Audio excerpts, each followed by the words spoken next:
sam ju uspjela provesti. Koliko ću potrošiti za Božić? Pa ne puno, jer ipak je nekak, mislim da je Božić skromno nešto, da se treba nešto skromnije uzimati, tako otprilike nekih možda 1000 kuna, možda. A šta si želim? Želim si sam zdravlje. To je sve što želim. I naravno posao, da ostanem tu gdje jesam i da sve bude u redu. Da se ne ostvare loše misli drugih ljudi za ovaj grad. Kako mi je bila tako jedna prosječna godina, ništa posebno se nije dogodilo, a očekujemo od iduće godine da bude bolja, da nam ljepše bude i da mi sin dobije posao za iduće godine, onda će biti vrhunac svega, će biti zadovoljstvo i sreća i sve, a za nas sve da nam bude bolje, da svi radimo, novaca imamo, i što ako sam spremna, pa ne puno, mirovine su jako male, muž i ja smo u jednim malim mirovinama, male smo plaće imali, pa tako imamo male i mirovine. Lijepo im da, i miriši. Za Božić i Novu godinu najviše. Ali ne za poklone, nego to će biti sve uglavnom za stol. Za paticu. Kako je prošlo? Osrednje nikakva, tata umro, a ovo drugo je nakon koji sve ostalo. Već svaka do sad. Opet je to za Božić, svaki godin. Možda malo i manje. Malo i manje. Radim na kući, pa baš nemamo za ove druge stvari. Sad treba za jedno dve godine će biti kad sredim na kući.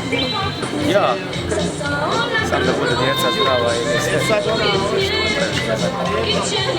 Da, novaca će biti. Ovo baš nije bila sjajna, koji čitavoj zemlji, tako i privatno. Hvala Bogu, zdravi smo. Što se tiče sljedeće, očekujem da će se promijeniti vlast, da će biti bolje, da ćemo imati novu predsjednicu, a nešto skromno koliko bude u okviru, eto čisto nekih malih znakova pažnje i tako. Zdravo. Koliko ću potrošiti? Koliko po mogućnosti. Jedno želim da bude bolja nego ova, u biti. Da budu ljudi zadovoljni i da bolje žive. Ta godina je bila relativno dobra. A što se tiče darova, potrošit ćemo manje nego prošle godine. Se slabije prošle godine zarada, pa bitno da je zdravlje. Ja se za sljedeću godinu želim prvenstveno zdravlja i sebi i svima drugima. Veselimo se Božiću, bit će nam dobro, s puno prijatelja, eto, cijeli grad Pakrac i ova naša udruga Latica. Eto, da se malo više odužim, inače sam ispred udruge Latica, da nam bude dobra i da nam bude pravo. U mojem slučaju je bilo katastrofalno, ali uvijek se nađe nešto što izvuče. Šta ja znam, bilo je i tak i tak. Malo dobro, malo loše. Za mene sam. Želje? Meni je želja krov nad glavom.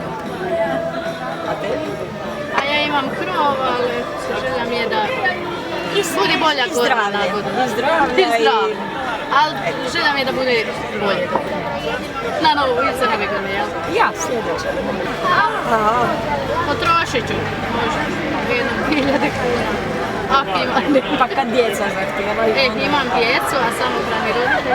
Ova godina mi je bila super. Desilo mi se puno novih stvari i zato nemam baš puno loših riječi za ovu godinu.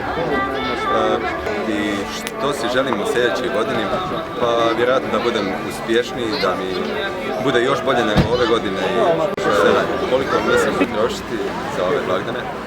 Pa onoliko koliko će mi biti dovoljno da budem sretan i da zadovoljim svoje najbliže i sve ovo.